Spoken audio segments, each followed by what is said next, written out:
Good morning students. आज हम पढ़ाने वाले हैं ट्रिगोनमेट्री, त्रिकोणमिति। इसका आज हम पढ़ेंगे इंट्रोडक्शन। शुरू करते हैं ट्रिगोनमेट्री से। जैसा कि आप लोग देख रहे हैं ट्रिगोनोमेट्री, इसके नाम में तीन चीज़ आपको दिखाई पड़ रहा है। एक क्या है? ट्रिगोन और मेट्रोन। ये दरअसल ग्रीक शब्द, तीन ग्रीक शब्द से लेकर ही बनाया गया है। ट्रिगोन और मेट्रोन। ट्री यानी कि थ्री, गोन यानी कि साइड, और मेट्रोन यानी कि मेजर। यानी कि आप देख सकते हैं इसके नाम में ही इसका मतलब छुपा हुआ है। ट्री गोन मेट्रोन यानी कि आप जो है एक ट्राइंगल के बारे में पढ़ने वाले हैं जिसमें कि तीन साइड होगा और एंगल के बीच में हम उसका रिलेशन देखेंगे। इसी को हम लोग त्रिकोणमिति कहते हैं या ट्रिगोनोमेट्री कहते हैं। ट्रिगोनोमेट्री किसे कहते हैं? अगर आपसे पूछा जाए कि ट्रिगोनोमेट्री किसे कहते हैं तो आप ये सिंपल सा कह सकते हैं कि जिस ट्राइंगल में हम उसके साइड और एंगल के बीच रिलेशन को दर्शाते हैं उसी को हम लोग ट्रिगोनोमेट्री कहते हैं। यानी कि ट्रिगोनोमेट्री, अगर आपसे कोई पूछता है कि ट्रिगोनोमेट्री का मतलब क्या होता है तो हम बता सकते हैं उसको आसानी से, relation between angle and side of A triangle. यानी कि हम इसमें एंगल और साइड के बारे में हम लोग बताएंगे, इसके रिलेशन के बारे में बताएंगे। इसके लिए हमको सबसे पहले एक राइट एंगल ट्राइंगल ड्रॉ कर लेते हैं। इसको समझने के लिए हम एक राइट एंगल ट्राइंगल ड्रॉ कर लेते हैं। ठीक है, ये हो गया आपका राइट एंगल 90 डिग्री। ये आप देख सकते हैं। अब हम इसमें बात करेंगे, आप लोग पढ़े होंगे या मुझे लगता है कि सबको पता होगा, पाइथागोरस थ्योरम।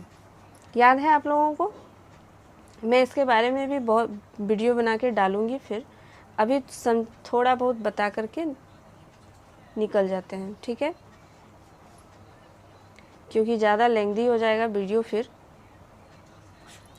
पाइथागोरस थ्योरम मुझे लगता है कि सारे स्टूडेंट्स को पता होगा और मैं इसके बारे में फिर वीडियो भी बनाऊंगी।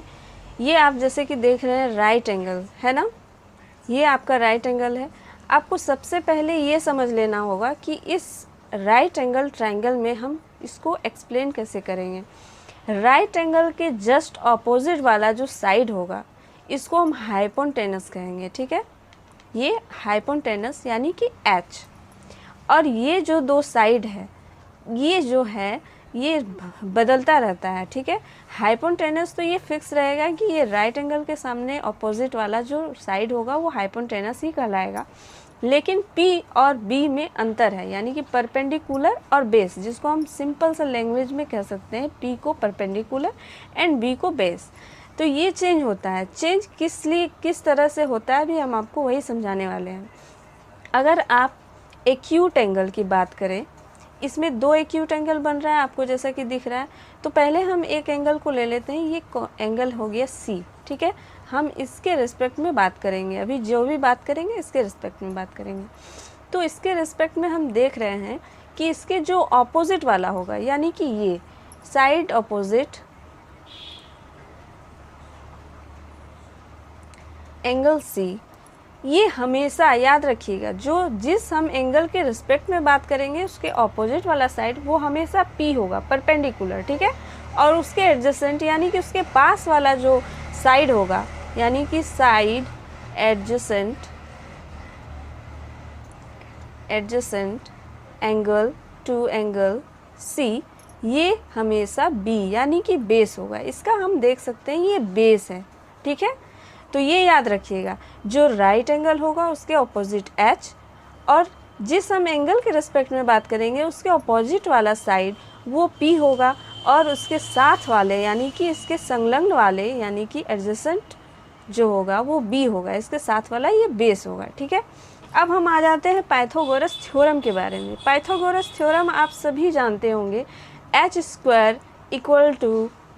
p² + b², ऐसा होता है। याद है आप सबों को? या फिर आपने ऐसा भी पढ़ा होगा, h² = a² + b²। तो जब हम ट्रिगोनोमेट्री के एक्सरसाइज में जाएंगे तो हमको इस चीज़ का यूज करना पड़ेगा। ठीक है, ये पाइथागोरस थ्योरम है। आप लोग शायद इसका थ्योरम भी आप प्रूफ किए होंगे, उसके बारे में भी हम एक वीडियो बना के ज़रूर डालेंगे, तो ये आपको याद रखना होगा, ठीक है। अब आप चूँकि यहाँ पे समझ गए होंगे कि एच और पी और बी को किसे कहते हैं राइट एंगल ट्राइंगल में। मैं एक एग्जांपल और भी ले लेती हूँ, क्योंकि ये ज़रूरी है कि हम दोनों एंगल से दिखा दें, ठीक है। ये दोनों एंगल से हम दिखा दे रही, चूँकि हमने यहाँ सी का दिखाया है। अब मैं दूसरे एंगल को ड्रॉ करके आपको एक और एंगल, ठीक है, मैं यहाँ पे ड्रॉ करती हूँ ट्राइंगल। तो ये आप जैसा कि देख सकते हैं मैं सेम ही रखूँगी, इसका नाम भी वही रहेगा। जैसे मैंने यहाँ पे राइट एंगल को नाम यहाँ पे बी दिया था, वहाँ पे ए और यहाँ पे सी। अब हम इस एंगल के बारे में बात करेंगे, इसके रेस्पेक्ट में बात करेंगे। तो आपको अभी मैंने बताया जैसे कि ये राइट एंगल के सामने वाला क्या होगा, हाइपोटेनस, ये फिक्स होगा, ठीक है, ये चेंज नहीं होगा। लेकिन जब हम एक्यूट एंगल के बारे में बात करेंगे तो ये थोड़ा सा चेंज होगा। तो हम यहाँ एंगल ए के बारे में चूँकि बात कर रहे हैं, तो इसके ऑपोजिट देखिए क्या है, बी सी, ये है ना। तो साइड ये किसके ऑपोजिट है, एंगल ए के ऑपोजिट, है ना। ये हमेशा क्या होगा, मैंने क्या बताया था वहाँ पे, ये हमेशा पी होगा, ठीक है। और इसके साथ वाला यानी कि साइड एडजेसेंट,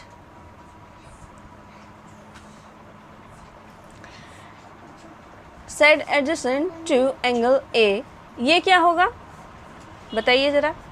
ये इसके साथ वाला है 90 डिग्री के साथ वाला, ये जो 90 डिग्री एंगल के साथ वाला जो साइड होगा वो इसका बेस होगा, यानी कि बी। अब आपको बात शायद मुझे लगता है कि समझ में आ गया होगा।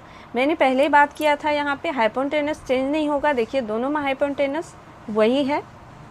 आप बस इतना याद रखिएगा कि जो राइट एंगल होगा जस्ट उसके अपोजिट वाला साइड वो हमेशा हाइपोटेनस होगा। लेकिन जब हम एंगल के रिस्पेक्ट में बात करेंगे तो थोड़ा सा चेंज हो जाएगा, बस थोड़ा सा याद रखना होगा। जिस एंगल के बारे में बात करेंगे उसके जस्ट अपोजिट वाला वो हमेशा पी होगा, जैसा कि आप यहाँ देख सकते हैं इसके अपोजिट पी है। और उसके साथ वाला जो होगा वो हमेशा बी होगा, यानी कि बेस। देखिए जैसे इसके साथ वाला मैंने देखा यहाँ पे बेस है।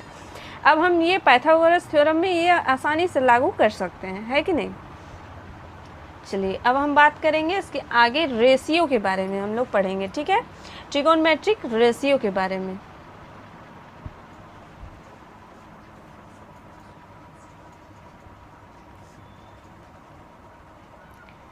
ट्रिगोनोमेट्रिक रेशियो के बारे में हम लोग अब बात करेंगे। इसको समझने के लिए मैंने एक छोटा सा ट्रिक तैयार किया था जो कि बच्चों को हमेशा याद रखने में आसानी होता है, ठीक है। देखिए अब मैं क्या लिख रही हूँ। अब हम इसको एक नाम देने वाले हैं, ठीक है। इसको हम लोग याद रखने के लिए क्या करते हैं, पंडित बद्री प्रसाद हरि हरि बोल। आप ये जरा से याद रखिएगा, ठीक है, पंडित बद्री प्रसाद हरि हरि बोल। इसको हमको रेशियो में यूज करना है, ठीक है। आप चूँकि अगर ऐसे आपको डायरेक्ट बता दूं कि ये इसका जो है ये होता है P/H होता है, B/H होता है, P/B होता है, तो शायद आप भूल जाएंगे, ठीक है। लेकिन थोड़ा सा इंटरेस्टिंग बना दिया मैंने इसको, P/H/B पंडित बद्री प्रसाद हरि हरि बोल। ये थोड़ा सा इंटरेस्टिंग लग रहा है, तो ये आपको शायद याद रहे। एग्ज़ाम के टाइम में लोग प्रेशर में होते हैं और सारी चीज़ भूल जाते हैं, सारे एग्जाम्पल ट्रिक भूल जाते हैं, लेकिन ये एक ऐसा मज़ेदार ट्रिक है जो कि आपको याद रहेगा, ठीक है। आगे हम बात करेंगे इसके रेशियो के बारे में। आप रेशियो के बारे में जब बात करते हैं, जैसे मैंने यहाँ पे बताया था कि एक्यूट एंगल सी, इसके रिस्पेक्ट में हम बात करेंगे। तो जब भी हम एक राइट एंगल ट्राइंगल के बारे में बात करेंगे तो पहले हम एक एग्जांपल को लेकर के समझ लेते हैं, ठीक है। मान लीजिए कि आप कहीं पर घूमने के लिए गए हैं और आपके सामने एक मीनार खड़ा हुआ है, ठीक है। और जो है आप ऐसा कल्पना कर सकते हैं कि ये एक मीनार है, ठीक है, ये मीनार है और आप यहाँ पर खड़े हुए हैं। इसको मैं पॉइंट दे देती हूँ ताकि समझाने में आसानी हो जाए। तो ये ए बी जो है एक मीनार है और आप सी बिंदु पर खड़े हुए हैं। तो आपके आँख पर इसके टॉप यानी कि शिखर पे जो के बीच जो एंगल बनेगा, आप देख सकते हैं कि ये जो दूरी है ये जो ज़मीन पर मीनार खड़ा हुआ है सीधा, तो ये राइट एंगल बना रहा है। क्या बना रहा है? Right angle. ये आप समझ रहे हैं, एक तो आप देख सकते हैं कि ये जो आपका मीनार खड़ा हुआ है ज़मीन पर, तो ये परपेंडिकुलर है, तो 90 डिग्री एंगल बन रहा है। तो आप इसको समझ सकते हैं कि ये राइट एंगल ट्रायंगल है। अब हम इसको थोड़ा सा डिफाइन कर ले। आपको अभी जैसे बताए थे कि जो राइट एंगल के ऑपोजिट वाला होगा वो हमेशा एच होगा, ठीक है। और अब हम बात करते हैं कि हम सी पर खड़े हुए हैं, ठीक है। तो हम इसके रिस्पेक्ट में बात करेंगे। चूँकि यहाँ पे हम मेरा आँख है, मान लेते हैं कि ये मेरा आइज़ है, तो यहाँ पर हम चूँकि खड़े हुए हैं और आँख पर मेरा जो कोण बन रहा है, तो इसके रिस्पेक्ट में हम लोग बात करेंगे। तो इसके रिस्पेक्ट में जब हम बात करेंगे तो ये सामने वाला आपका यानी कि ए बी जो है वो पी हो गया, और ये आपका बन गया बेस यानी कि बी, ठीक है।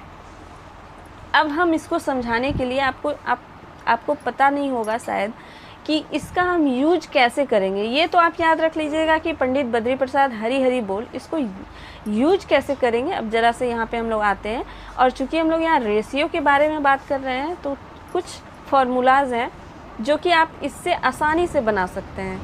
थोड़ा सा आपको ये याद रखना होगा, साइन, ठीक है, साइन। और चूँकि हम एंगल सी के बारे में बात कर रहे हैं, तो हम यहाँ पे सी लिख रहे हैं, ठीक है। साइन सी इक्वल टू, अब इसका हम लोग बना रहे हैं फार्मूला। तो ये देखिए आप, साइन होता है एक होता है कॉस, और एक होता है टेन, ठीक है। हम लोग साइन सी, कॉस सी और टेन सी निकालेंगे, क्योंकि हमने यहाँ पे सी के बारे में बात की है इसलिए। तो ये आप अब देखिए, अब समझिए, यहाँ पर जो साइन होगा वो होगा P बाय H, ठीक है। यहीं से हम लोग ले रहे हैं, ये हो गया P बाय H। अब हम लोग ये देखेंगे कि P कौन सा होगा और H तो आपका फिक्स है AC, ठीक है। लेकिन P, चूँकि हम C एंगल के बारे में बात करें, तो इसके जस्ट ऑपोजिट कौन सा है, AB। तो ये हो गया आपका P, तो यानी कि AB बाय AC। अब हम cos C के बारे में बात करें, cos C का फॉर्मूला देखिए क्या होता है, साइन का हो गया P बाय H, cos का होगा B बाय H। तो हम लोग यहाँ ले लेते हैं B बाय H, यानी बेस बाय हाइपोटेनस। तो यहाँ पे अब हम देखेंगे C के रेस्पेक्ट में B कौन सा है, B है आपका BC। चलिए BC लिख लेते हैं हम लोग, और H तो आपका AC है, और 10 का क्या होगा, P बाय B, है ना। तो ये हो गया आपका P बाय B। अब P कौन सा है, C के रेस्पेक्ट में हम लोग चूँकि देख रहे हैं, तो C के रेस्पेक्ट में हो गया AB बाय BC। तो ये हो गया 3, साइन, कॉस और टेन। 3 और भी है, वो और भी इजी हो जाएगा आपके लिए, मैं बता देती हूँ। देखिए, cosec C, sec C and cot C। अब देखिए, अगर आप ये 3 याद रख लेते हैं ना, P by H, B by H और P बाय V, जिसके लिए मैंने एक ट्रिक बनाया, पंडित बद्री प्रसाद हरी हरी बोल, तो ये थोड़ा आसान हो गया। तो अब इससे हम ये 3 से ये 3 को भी हम निकाल सकते हैं। कैसे, कॉसेक जो होता है वो 1 बाय साइन C होता है, ठीक है, ये याद रखना है। कॉसेक जो होगा वो 1 बाय साइन C, यानी कि साइन का उल्टा होगा, ठीक है। तो हम लोग यहाँ पे एक बार निकाल के भी दिखा देते हैं आपको, शायद आपको ऐसे मैं डायरेक्ट कर दूँ तो शायद आपको समझ ना आए। तो साइन C में मेरा क्या आया था, AB बाय BC, देखिए AB बाय AC, सॉरी। तो अब आप देख सकते हैं कि 1 बाय AB बाय AC है। तो हम लोग इसको जब डिवाइड के फॉर्म में रहता है, तो इसको हम लोग क्या करते हैं, मल्टीप्लाई करते हैं और इसको अपोजिट कर देते हैं, यानी AC बाय AB हो जाएगा। तो मेरा क्या बन गया, AC बाय AB। अब देख सकते हैं, आप देख सकते हैं कि 1 बाय साइन C क्या बन गया, AC बाय AB, यानी कि साइन C के जस्ट उल्टा। साइन C में क्या था, AB बाय AC, और हमारा कॉसेक C क्या बन गया, AC बाय AB, यानी कि साइन C का जस्ट अपोजिट बन जाएगा कॉसेक C। कॉसेक C जो होगा 1 बाय साइन C होगा, यानी कि साइन का अपोजिट होगा। अब सेक जो है कॉसेक का अपोजिट होगा, यानी कि 1 बाय कॉस C। इसको भी आप वैसे ही लिख सकते हैं, या फिर आप डायरेक्ट भी लिख सकते हैं, 1 by BC by AC equal to क्या हो जाएगा, इसका अपोजिट हो जाएगा, AC बाय BC। उसी तरह कॉट C जो होगा वो 10 का उल्टा होगा। 10 क्या है, P बाय B, और ये क्या होगा B बाय P, ठीक है। यानी कि 1/10C इक्वल टू क्या हो जाएगा, इसका जस्ट ऑपोजिट, यानी कि हमने क्या लिया था 10 में AB बाय BC, तो ये बन जाएगा BC बाय AB। मुझे लगता है कि आप लोगों को ये समझ में आ गया होगा। मैं फिर से एक बार दोहरा देती हूँ। साइन C कॉस C और टेन C के लिए मैंने एक रूल बनाया, पंडित बद्री प्रसाद हरी हरी बोल। अगर ये आप याद रखेंगे तो इसको आसानी से आप बना सकते हैं। और उसके बाद जब 3 आता है, कॉसेक, सेक और कॉट। कॉसेक साइन का उल्टा होता है, साइन का AB बाय AC आया था, यानी P बाय H होता है, तो ये H बाय P होगा, ठीक है। कॉस जो होगा वो B बाय H होता है, लेकिन सेक उसका उल्टा हो जाएगा, H बाय B होगा। कॉट जो होता है वो 10 का उल्टा होता है, यहाँ 10 P बाय B है, तो कॉट जो होगा वो B बाय P होगा, ठीक है। इतना आप लोगों को समझ में आ गया। इसके आगे हम इसी से रिलेशन को दर्शाने वाला एक एग्जाम्पल लेकर के आप लोगों को समझाएंगे, क्वेश्चन लेकर के, कि इसका यूज हम कैसे करेंगे, ठीक है। उसके बाद हम एक्सरसाइज भी बताएंगे धीरे धीरे करके। मैं और सारी वीडियो बनाकर फिर डालूँगी, और मुझे लगता है कि आप लोगों को समझने में बहुत ही आसानी लगा होगा। और जितना मैं इसको सिंपल लैंग्वेज में कर सकती हूँ उतना मैं करूँगी आप लोगों को समझाने के लिए। चलिए फिर देखते हैं एक एग्ज़ाम्पल ले करके।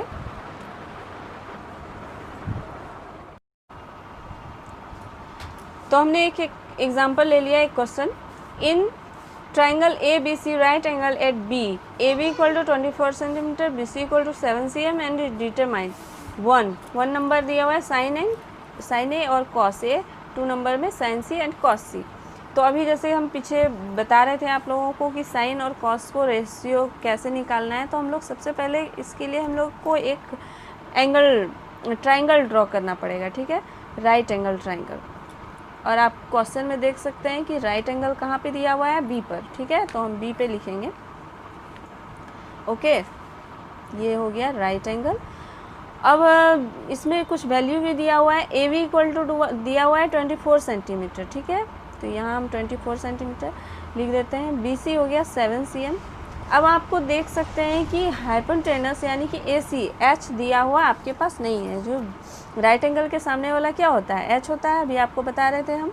तो ये नहीं दिया हुआ है, तो इसको सबसे पहले हम पाइथागोरस थ्योरम से निकालेंगे, तभी तो हम साइन A और कॉस A निकाल सकते हैं, साइन C और कॉस C निकाल सकते हैं, क्योंकि इसका तो आपका रेशियो क्या होता है, P बाय H होता है, और H हमको मालूम ही नहीं है। तो सबसे पहले हमको H निकालना होगा। तो H निकालने के लिए हम लोग क्या करेंगे, पाइथागोरस थ्योरम यूज करेंगे, अप्लाई करेंगे हम लोग क्या, पाइथागोरस थ्योरम।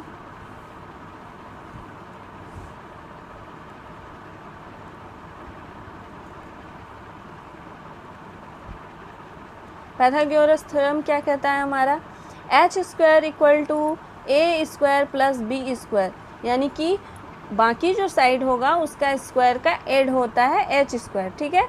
तो अब हम लिखेंगे A² यानी कि 24² प्लस 7² हम लोग करते हैं, इसका स्क्वायर करेंगे तो कितना होगा, 576 होता है ना, प्लस 49।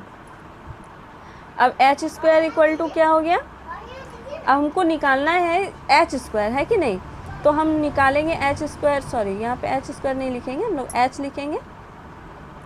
h इक्वल टू क्या हो जाएगा, √अंडर 576 प्लस 49 कितना हो जाएगा, ऐड करेंगे 6 9 हो जाएगा, 5 7 4 12 एंड 625 यानी कि 25 सेंटीमीटर। ये हो गया हमारा h। अब हम आसानी से अपना क्वेश्चन को सॉल्व कर सकते हैं। क्वेश्चन हमारा क्या है, सबसे पहला क्वेश्चन है हमारा साइन A। तो साइन A निकालने के लिए हम लोग क्या करेंगे, आपको याद होगा साइन का क्या था फॉर्मूला, P बाय H, ठीक है। अब हम ध्यान देंगे एक चीज़, हमने किस एंगल के लिए लिया है, ये किस एंगल के रेस्पेक्ट में है, A के रेस्पेक्ट में। A हमारा यहाँ है, A के सामने वाला क्या होगा, P होगा, है कि नहीं, A के सामने वाला P होगा। तो यानी कि A के सामने वाला P होगा, यानी क्या होगा यहाँ पर BC, और H क्या है AC। चलिए हो गया। BC का वैल्यू कितना है 7 और AC 25। इसका आंसर हो गया 7/25। अब cos A के बारे में हम लोग बात करते हैं। cos A क्या होता है B/H। B क्या होगा, देखिए A के रिस्पेक्ट में ले रहे हैं तो बेस कौन सा हो जाएगा, इसके पास वाला, यानी कि AB। अब लेंगे हम लोग AB/AC। चलिए AB कितना हो गया, AB का वैल्यू कितना दिया हुआ है 24 और AC कितना आया था हमारा 25, बन गया 1 नंबर। अब दूसरा question, sin C and cos C निकालना है। अब देखिए sin C निकालेंगे हम। sin C क्या होता है, साइन का होता है P/H, है कि नहीं।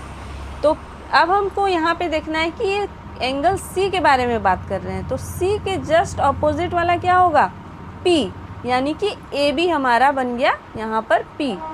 यहाँ देखिए यहाँ P BC था क्योंकि हम A के रिस्पेक्ट में बात कर रहे थे, और यहाँ C के रिस्पेक्ट में बात कर रहे थे, तो C के अपोजिट हमारा AB है, तो ये AB होगा, और H तो AC होगा। AB का वैल्यू कितना है 24 और AC का 25। अब cos C का बात करेंगे। cos C में भी देखिए वही होगा, C के जो साथ वाला जो साइड होगा वो बेस होगा, यानी कि B। तो B क्या हो गया हमारा BC और बटे में AC। BC क्या है, कितना है 7 एंड AC है 25। तो ये हमारा आंसर हो गया। बहुत ही सिंपल और बहुत ही इजी है। आप लोग इसके बाद भी मैं इसके एक्सरसाइज बताऊंगी और पूरा आप लोगों को बहुत आसान लगेगा, इजी लगेगा। आज के लिए बस इतना ही। नेक्स्ट वीडियो में मैं इसका एक्सरसाइज से बहुत सारा क्वेश्चन है जो कि मैं सॉल्व करूंगी, और आप लोगों को जो प्रॉब्लम होगा आप कमेंट बॉक्स में शेयर भी कीजिएगा, मैं उसको भी बताऊंगी। Thank you.